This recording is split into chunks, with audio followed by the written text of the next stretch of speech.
साल 2009 आंध्र प्रदेश का खम्मम जिला। सरकारी हॉस्टल में रहने वाली 13 साल की श्रावणी को वैक्सीनेशन लाइन में खड़ा किया गया। उसे बताया गया कि यह तंदुरुस्ती का टीका है। श्रावणी के अनपढ़ माँ बाप को लगा कि सरकार उनकी बेटी का भला चाहती है। उन्हें एक फॉर्म पर अंगूठा लगाने को कहा गया। फॉर्म पर क्या लिखा था किसी को नहीं पता था। कुछ महीनों बाद श्रावणी और उसके जैसी कई लड़कियों को चक्कर आने लगे। पेट में भयानक दर्द शुरू हुआ। खबर आई कि खम्मम और गुजरात के वडोदरा में 7 लड़कियों की मौत हो गई है। जब हंगामा बढ़ा तो दिल्ली की संसद तक इसकी गूंज सुनाई दी। ये तो पक्का नहीं था कि ये मौत वैक्सीन से हुई, लेकिन इस जांच से ये साफ हो गया कि गुपचुप तरीके से इन लड़कियों पर एक क्लिनिकल ट्रायल किया जा रहा था, वो भी बिना सरकार की जानकारी के। इस पूरे खेल के पीछे एक एनजीओ था, पाथ, और इस एनजीओ की तिजोरी भर रहे थे दुनिया के सबसे अमीर शख्स बिल गेट्स। अब साल 2026 है। भारत सरकार फिर से एक बहुत बड़ा एचपीवी वैक्सीनेशन ड्राइव शुरू कर रही है। इस बार टारगेट में 1 करोड़ से ज्यादा लड़कियां हैं। मकसद नेक है, सर्वाइकल कैंसर से लड़ना। लेकिन जैसे ही इस वैक्सीनेशन प्रोग्राम की खबर आई, लोग इसका नाम बिल गेट्स की संस्था गेट्स फाउंडेशन से जोड़ने लगे और उठनी शुरू हुई आशंकाएं। गेट्स फाउंडेशन का वैक्सीनेशन प्रोग्राम से संबंध क्या है? क्या है गेट्स फाउंडेशन की कहानी? क्या बिल गेट्स चैरिटी के नाम पर गरीब देशों को लैब एक्सपेरिमेंट बना रहे हैं? इन तमाम सवालों का जवाब जानने के लिए हमें जाना होगा गेट्स फाउंडेशन की तह में, जिसके फाउंडर हैं बिल गेट्स। नमस्कार, मैं हूं भूपेंद्र सोनी और आप देख रहे हैं खबर गांव। आज हम बिल गेट्स को देखते हैं तो एक सौम्य बुजुर्ग की तस्वीर सामने आती है। एक ऐसा इंसान जो आधी बाजू की स्वेटर पहनता है, किताबों की बातें करता है और गरीब बच्चों को वैक्सीन लगाने के लिए अपनी अरबों की दौलत लुटा रहा है। लेकिन 90 के दशक में दुनिया उन्हें इस रूप में नहीं जानती थी।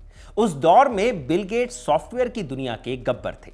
माइक्रोसॉफ्ट का मतलब था बाजार पर पूरी तरह कब्जा, जिसे बिजनेस की भाषा में मोनोपोली कहते हैं। गेट्स का उस वक्त एक ही मंत्र था कि प्रतियोगिता को खत्म कर दो। उन्होंने नेटस्केप जैसे ब्राउजर्स को कुचल दिया और बाजार में छोटे खिलाड़ियों के लिए कोई जगह नहीं छोड़ी। मामला इतना बढ़ा कि अमेरिकी सरकार ने उन पर एंटी ट्रस्ट केस कर दिया, यानी उन पर इल्जाम लगा कि वो गलत तरीके से बिजनेस चला रहे हैं। उस वक्त बिल गेट्स दुनिया के सबसे अमीर लेकिन सबसे ज्यादा नफरत किए जाने वाले आदमी थे। फिर आया साल 2000 और गेट्स ने अपनी पत्नी मिलिंडा के साथ मिलकर bill and Melinda Gates foundation की शुरुआत की। यहीं से शुरू हुआ गेट्स का मेकओवर। एक बेरहम बिजनेसमैन देखते ही देखते ग्लोबल मसीहा में बदलने लगा।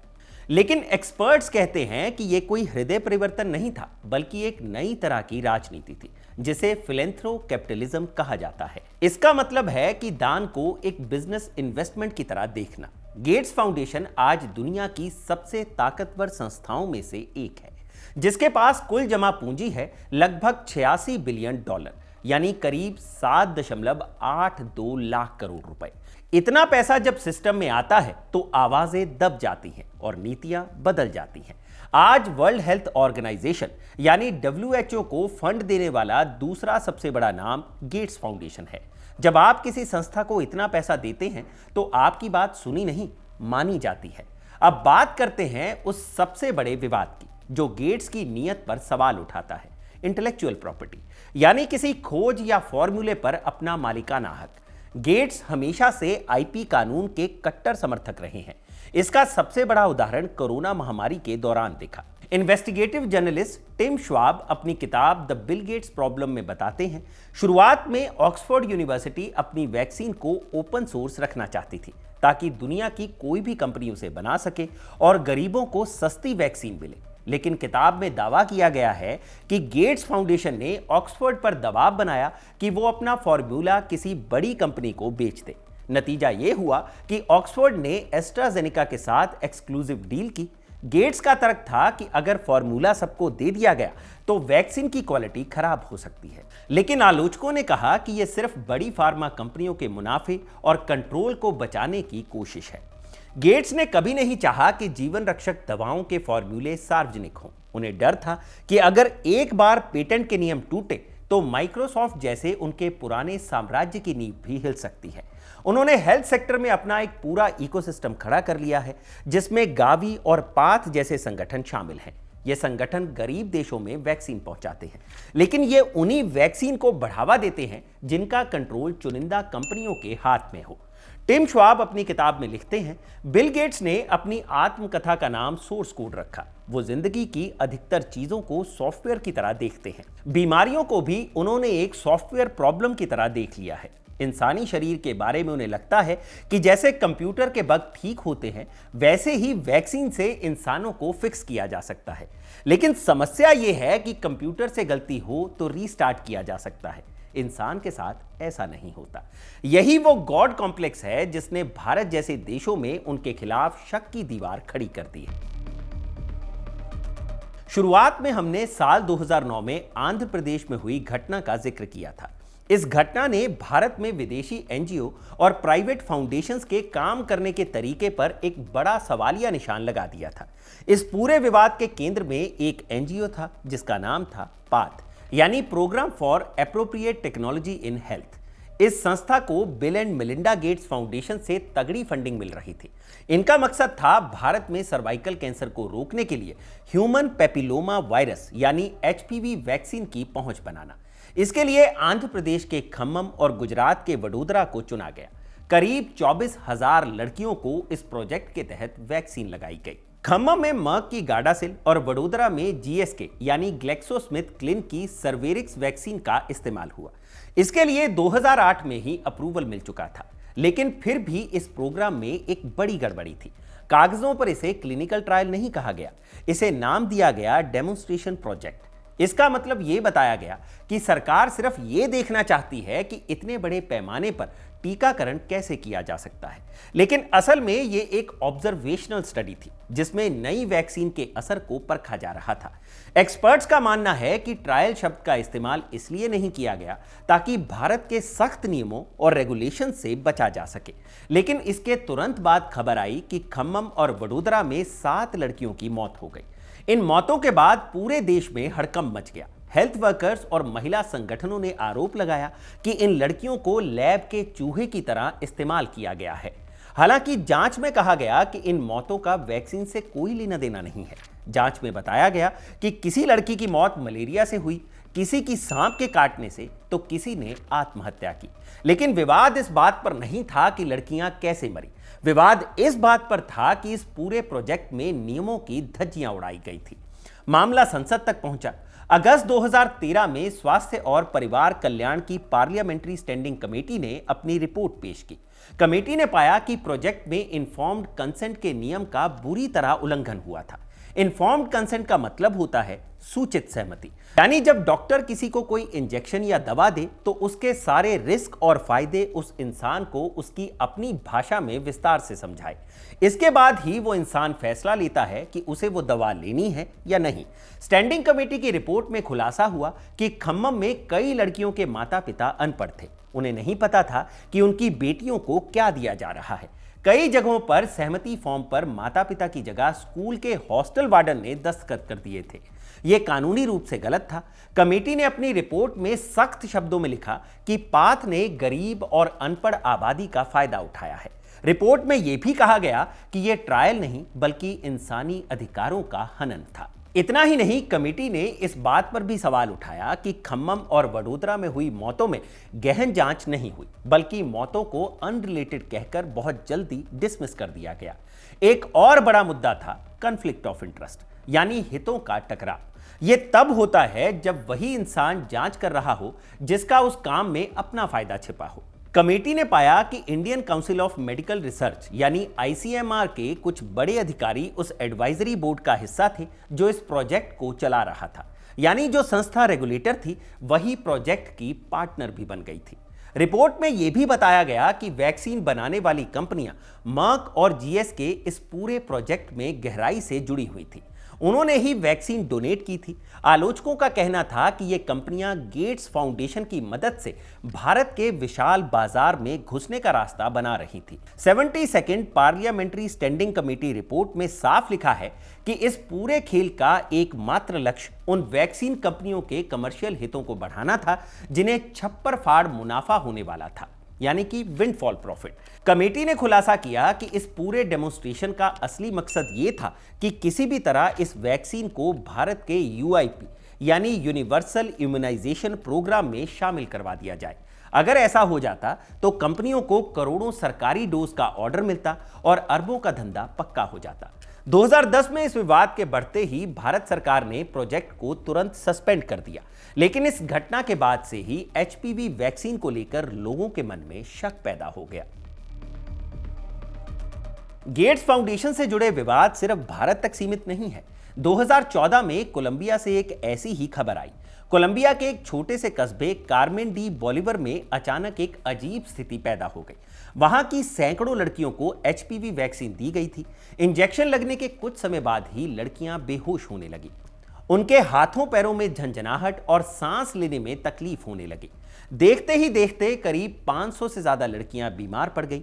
स्थानीय लोगों ने इसके लिए सीधे तौर पर वैक्सीन को जिम्मेदार ठहराया, लेकिन वहां की सरकार और हेल्थ एक्सपर्ट्स ने इसे मास साइकोजेनिक इलनेस करार दिया। सरल भाषा में इसे मास हिस्टीरिया कहते हैं, यानी जब डर या घबराहट की वजह से बहुत सारे लोग एक साथ बीमार जैसा महसूस करने लगे। सरकार का कहना था कि वैक्सीन सुरक्षित है, बस लड़कियां आपस में एक दूसरे को देखकर घबरा रही हैं। लेकिन कोलंबिया के उन परिवारों के लिए यह जवाब किसी अपमान से कम नहीं था। उन्हें लगा कि उनकी बेटियों को सिर्फ एक मेडिकल ट्रायल का हिस्सा बनाकर छोड़ दिया गया है। इसी तरह का एक केस फिलीपींस का भी है। अप्रैल 2016 फिलीपींस सरकार ने दुनिया का पहला डेंगू वैक्सीनेशन प्रोग्राम शुरू किया। इसके लिए सिनोफी पास्चर कंपनी की वैक्सीन डेंगवाक्सिया को चुना गया। करीब 8 लाख स्कूली बच्चों को यह टीका लगाया गया। उस वक्त इसे डेंगू के खिलाफ एक ऐतिहासिक जीत बताया जा रहा था, लेकिन करीब 1.5 साल बाद नवंबर 2017 में सिनोफी कंपनी ने एक चौंकाने वाला अपडेट जारी किया। कंपनी ने स्वीकार किया कि उनकी वैक्सीन एक खास तरह के बच्चों के लिए खतरनाक हो सकती है। ये वो बच्चे थे जिन्हें पहले कभी डेंगू नहीं हुआ था। मेडिकल भाषा में इन्हें सेरोनेगेटिव कहा जाता है। खतरा यह था कि अगर किसी सेरोनेगेटिव बच्चे को वैक्सीन दी जाए और उसके बाद उसे असलियत में डेंगू हो जाए तो वैक्सीन सुरक्षा देने के बजाय बीमारी को और गंभीर बना देगी। इसे साइंस की भाषा में एंटीबॉडी डिपेंडेंट एनहेंसमेंट यानी एडीई कहते हैं।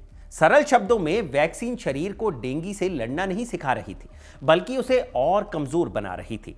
जैसे ही यह खबर फैली, फिलीपींस में हंगामा मच गया। जल्द ही ऐसी खबरें आने लगी कि वैक्सीन लगाने के बाद कुछ बच्चों की मौत हो गई है।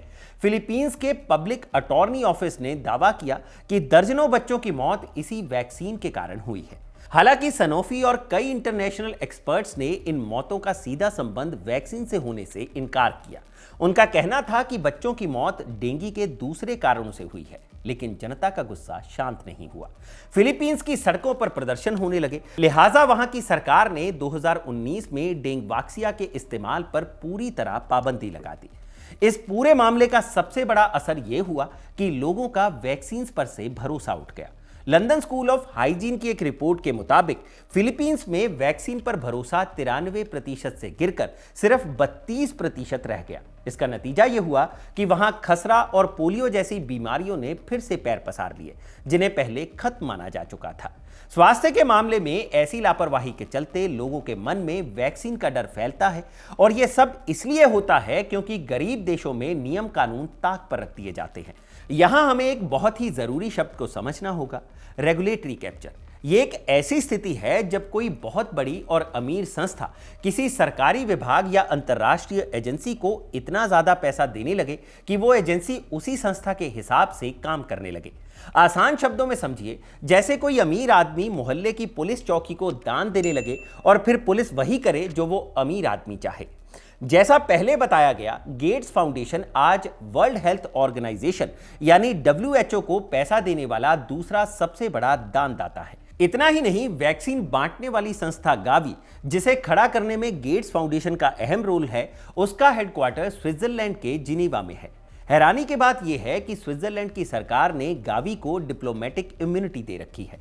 इसका मतलब यह है कि गावी पर स्विट्जरलैंड में कोई केस नहीं हो सकता, वो टैक्स नहीं देते। ये वैसी ही पावर है जो किसी देश के दूतावास या UN के पास होती है। यही वो सीक्रेसी है जो दुनिया भर के एक्टिविस्ट को डराती है। जब आपके पास कानून से बचने का कवच हो तो जवाबदेही अपने आप कम हो जाती है। आलोचकों का कहना है कि इसी ताकत की वजह से गेट्स फाउंडेशन पूरी दुनिया की हेल्थ पॉलिसी तय करने लगा है। WHO के पास अपना बजट कम होता जा रहा है, इसलिए उसे गेट्स जैसे रईसों पर निर्भर रहना पड़ता है। इसका नतीजा यह होता है कि हेल्थ प्रायोरिटी वो नहीं होती जो किसी गरीब देश को चाहिए, बल्कि वो होती है जो गेट्स फाउंडेशन चाहता है। उदाहरण के लिए कई एक्सपर्ट्स मानते हैं कि अफ्रीका में साफ पानी और बेहतर खान पान की ज्यादा जरूरत है, लेकिन गेट्स फाउंडेशन का पूरा जोर सिर्फ और सिर्फ वैक्सीन बेचने पर रहता है। नाइजीरिया में भी पोलियो वैक्सीन के दौरान इसी तरह का टकराव देखने को मिला था। वहां के स्थानीय धार्मिक नेताओं और लोगों को लगा कि पश्चिमी देश उनकी आबादी को कंट्रोल करने के लिए ये सब कर रहे हैं। हालांकि ये बातें अक्सर अफवाह साबित होती हैं, लेकिन इन अफवाहों के पीछे एक ठोस वजह होती है, पुराने कड़वे अनुभव। जब किसी देश को लगता है कि उसकी हेल्थ पॉलिसी उसके अपने हाथों में नहीं बल्कि सिएटल में बैठे एक अरबपति के ऑफिस से कंट्रोल हो रही है, तो शक पैदा होना लाजमी है। गेट्स फाउंडेशन का काम करने का तरीका हमेशा से टॉप डाउन रहा है, यानी ऊपर से नियम बनाओ और नीचे वालों पर लागू कर दो। इसमें स्थानीय लोगों की राय या उनकी सामाजिक स्थिति को अक्सर नजरअंदाज कर दिया जाता है। यही वजह है कि कोलंबिया से लेकर नाइजीरिया और भारत तक बिल गेट्स के वैक्सीन मिशन को हमेशा संदेह की नजर से देखा गया। अक्सर कहा जाता है कि दुनिया में फ्री कुछ भी नहीं होता। जब बिल गेट्स जैसा दिग्गज बिजनेसमैन किसी काम में हाथ डालता है तो उसके पीछे एक पक्का बिजनेस लॉजिक होता है। गेट्स फाउंडेशन का ढांचा दो हिस्सों में बटा है। एक है फाउंडेशन जो दान देता है, दूसरा है गेट्स फाउंडेशन ट्रस्ट जो उस पैसे को मैनेज करता है और उसे अलग अलग कंपनियों में निवेश करता है। यहीं से शुरू होता है कॉन्फ्लिक्ट ऑफ इंटरेस्ट। इसे आसान भाषा में समझिए। मान लीजिए कि आप एक चैरिटी चलाते हैं जो लोगों को मुफ्त दूध बांटती है, लेकिन आप उसी कंपनी के मालिक भी हैं जो वो दूध सप्लाई करती है। इसमें आपका फायदा दोनों तरफ से हो रहा है। गेट्स फाउंडेशन का ट्रस्ट उन बड़ी फार्मा कंपनियों में पैसा लगाता है जो वैक्सीन बनाती हैं। इनमें मर्क, फाइजर और GSK जैसे बड़े नाम शामिल हैं। जब गेट्स फाउंडेशन किसी देश की सरकार को यह सलाह देता है कि उन्हें अपनी लड़कियों को मर्क की गार्डासिल वैक्सीन लगानी चाहिए, तो वो एक तरह से उस कंपनी का मार्केट बढ़ा रहे होते हैं जिसमें उनका खुद का पैसा लगा है। टिम श्वाब ने अपनी किताब द बिल गेट्स प्रॉब्लम में इसे सर्कुलर इकोनॉमी कहा है, यानी दान का पैसा घूम फिरकर फिर से गेट्स के नेटवर्क वाली कंपनियों के पास पहुंच जाता है। यह परोपकार कम और एक सोची समझी बिजनेस स्ट्रेटेजी ज्यादा लगती है। अब एक और बड़े खतरे की बात करते हैं, डेटा माइनिंग। आज के दौर में डेटा ही असली सोना है। हेल्थ डेटा यानी आपकी बीमारियों और शरीर की जानकारी सबसे ज्यादा कीमती है। भारत जैसा विशाल देश किसी भी कंपनी के लिए एक बहुत बड़ी लैब की तरह है। जब करोड़ों लड़कियों को वैक्सीन दी जाती है तो उनका मेडिकल डेटा इकट्ठा होता है। आलोचकों को डर है कि इस डेटा का इस्तेमाल बड़ी कंपनियां अपनी रिसर्च और नई दवाइयां बनाने के लिए कर सकती हैं। नई दवाइयों और रिसर्च में बुराई नहीं, लेकिन कंपनियों का उद्देश्य अक्सर बस मुनाफा कमाना होता है, ना कि लोगों का स्वास्थ्य बेहतर करना। गेट्स फाउंडेशन के साथ विवाद जुड़े हैं, लेकिन इसका यह मतलब नहीं कि इस संस्था की कोई उपलब्धि नहीं है। सिक्के का दूसरा पहलू यह है कि बिल गेट्स और उनकी फाउंडेशन ने हेल्थ के फील्ड में काफी कुछ अचीव भी किया है। साल 1988 की बात है। उस वक्त दुनिया भर में पोलियो के करीब 3.5 लाख मामले हर साल सामने आते थे। हजारों बच्चे उम्र भर के लिए अपाहिज हो रहे थे। तब WHO, रोटरी इंटरनेशनल और यूनिसेफ ने लाइलाज बीमारियों के खिलाफ एक ग्लोबल वॉर का ऐलान किया। आज का डेटा देखिए, पूरी दुनिया में अब सिर्फ अफगानिस्तान और पाकिस्तान और चंद गिने चुने देश ही बचे हैं जहां पोलियो का वायरस एक्टिव है।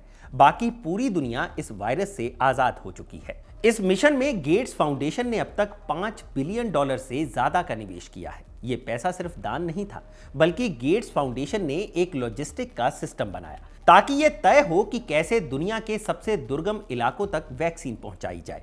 गेट्स फाउंडेशन का सबसे बड़ा कारनामा है गावी, यानी द वैक्सीन अलायंस। ये एक ऐसी संस्था है जिसे गेट्स ने दुनिया की बड़ी सरकारों और कंपनियों के साथ मिलकर खड़ा किया है। इसका मकसद बहुत सिंपल था, दुनिया के सबसे गरीब देशों के बच्चों को वो वैक्सीन मिले जो रईस देशों के बच्चों को मिलती है।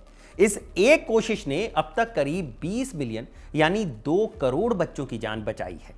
खसरा, निमोनिया और डायरिया जैसी बीमारियां जो कभी गरीब बच्चों के लिए मौत का वारंट होती थी, आज गेट्स फाउंडेशन की वजह से कंट्रोल में है। एक दिलचस्प किस्सा है रीइन्वेंट द टॉयलेट चैलेंज का। गेट्स ने देखा कि हर साल करीब 5 लाख बच्चे सिर्फ इसलिए मर जाते हैं क्योंकि साफ सफाई और टॉयलेट्स की कमी से पानी गंदा हो जाता है।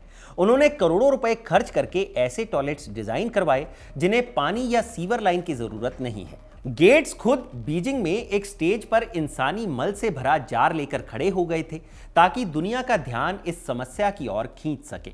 गेट्स फाउंडेशन के जरिए कुछ अच्छे काम जरूर हुए हैं, लेकिन विवादों की भी कमी नहीं है। खुद बिल गेट्स का नाम एप्स्टीन फाइल्स में आया और इससे पहले भी वो कई ऐसे बयान दे चुके हैं जिनके चलते उन पर उंगलियां उठी हैं, खासकर भारत के संबंध में। बिल गेट्स अपनी किताबों और बयानों में कई बार कह चुके हैं कि उनके मिशन के लिए भारत एक अति महत्वपूर्ण देश है। वजह भारत की स्केल और पॉपुलेशन डेंसिटी। गेट्स का मानना है कि अगर कोई हेल्थ प्रोजेक्ट भारत में कामयाब हो गया तो वो दुनिया में कहीं भी चल सकता है, लेकिन इस वजह से भारत के कई डॉक्टर्स उन्हें संदेह से देखते हैं। उनका कहना है कि गेट्स भारत को एक मॉडल या लैब की तरह इस्तेमाल करते हैं। आज की हकीकत पर लौटें तो भारत सरकार के एचपीवी वैक्सीनेशन के पीछे एक वाजिब वजह है। हर साल भारत में करीब 80,000 महिलाएं सर्वाइकल कैंसर का शिकार होती हैं और 42,000 की मौत हो जाती है। हर 8 मिनट में एक महिला अपनी जान गंवा रही है। इससे लड़ने के लिए सरकार ने 14 साल की लड़कियों के लिए मेगा वैक्सीनेशन ड्राइव शुरू की है। वर्तमान एचपीवी वैक्सीन ड्राइव में गेट्स फाउंडेशन का कोई सीधा रोल नहीं है, लेकिन वो गावी का हिस्सा है। गावी WHO, यूनाइटेड नेशन सहित कई संस्थाओं का एक अलायंस है। इनमें एक गेट्स फाउंडेशन भी है जो इसका फाउंडिंग पार्टनर है। एचपीवी वैक्सीनेशन प्रोग्राम के लिए सरकार मर्क की गार्डासिल 4 वैक्सीन का इस्तेमाल कर रही है और सरकार इसके लिए गावी से गार्डासिल 4 की 2.6 करोड़ डोज खरीद रही है। इसी वजह से इस प्रोग्राम पर सवाल खड़े हो रहे हैं। सोशल मीडिया पर कुछ बहुत ही डरावनी बातें चलती हैं। आपने सुना होगा कि बिल गेट्स वैक्सीन के जरिए लोगों के शरीर में माइक्रोचिप डाल रहे हैं या फिर वो दुनिया की आबादी कम करना चाहते हैं। गेट्स का एक पुराना वीडियो है जिसमें वो कहते हैं कि अगर हम हेल्थ और वैक्सीन पर काम करें तो जनसंख्या को 10 से 15% तक कंट्रोल किया जा सकता है, लेकिन इसका मतलब नसबंदी या हत्या नहीं है। एक्सपर्ट्स बताते हैं कि जब बच्चों की मौत की दर कम होती है तो गरीब परिवार ज्यादा बच्चे पैदा करना बंद कर देते हैं, क्योंकि उन्हें भरोसा होता है कि उनके बच्चे जीवित रहेंगे। जहां तक माइक्रोचिप और 5G की बात है, विज्ञान के पास इसके कोई सबूत नहीं है। इतनी छोटी चिप बनाना जो सुई के जरिए शरीर में चली जाए और आपका दिमाग कंट्रोल करने लगे, फिलहाल नामुमकिन है। लेकिन असली चिंता चिप की नहीं बल्कि पॉलिसी की है। क्या एक अरबपति के पास इतनी पावर होनी चाहिए कि वो किसी देश का बजट और वहां की सेहत के नियम तय करने लगे? कॉन्स्पिरेसी थ्योरीज अक्सर लोगों का ध्यान असली मुद्दों से भटका देती है। असली मुद्दा नसबंदी नहीं बल्कि जवाबदेही और पारदर्शिता है। सवाल यह नहीं कि वैक्सीन काम करती है या नहीं। विज्ञान कहता है कि वैक्सीन सुरक्षित है और जान बचाती है। सवाल विवादित अतीत और कंट्रोल का है। क्या भारत जैसे देश को अपनी सेहत की नीतियां खुद तय करनी चाहिए या इसमें किसी ग्लोबल अरबपति का दखल होना चाहिए? अंतिम विचार यह है कि बिल गेट्स ना तो पूरी तरह मसीहा है और ना ही पूरी तरह विलन। वो एक बिजनेसमैन है जो अपनी शर्तों पर दुनिया बदलना चाहते हैं और हमारा काम है उन शर्तों को अपनी कसौटी पर परखना। सर्वाइकल कैंसर से लड़ना भारत की जरूरत है, लेकिन इस लड़ाई की कमान भारत के अपने हाथों में होनी चाहिए। तो ये थी बिल गेट्स संस्था से जुड़े विवाद की पूरी स्टोरी, जिसे लिखा था मेरे साथी कमल ने। ये वीडियो आपको कैसा लगा हमें कमेंट सेक्शन में जरूर बताइएगा। जानकारी अच्छी लगी हो तो इसे लाइक और शेयर जरूर करें और अपने और साथियों तक भी जरूर पहुंचाएं। मैं हूं भूपेंद्र सोनी, इजाजत दीजिए और देखते रहिए खबरगांव। शुक्रिया।